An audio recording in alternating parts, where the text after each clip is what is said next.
In this video, we will learn how to find the average of n numbers in C. This is the result. First, our program will ask for the value of n. And then we need to enter the n numbers for which we want to calculate the average. The average of the values 5, 7, and 11 is 7.67. Great. Let's explore our code. First, we import the default library for input and output. Then, we declare our main function, which will be the starting point when the program is run. We start by asking for the number of values to be processed and store it in an integer variable. Our strategy will be summing up all of the succeeding numbers and then dividing them by n.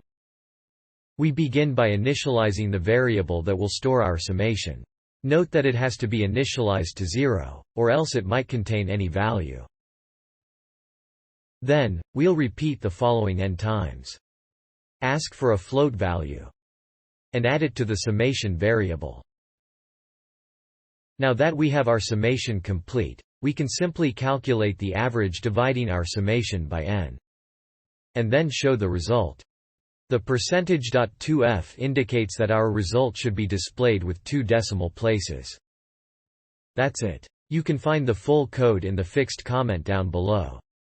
If you enjoyed the video, give it a thumbs up, subscribe, and leave a suggestion for the next one.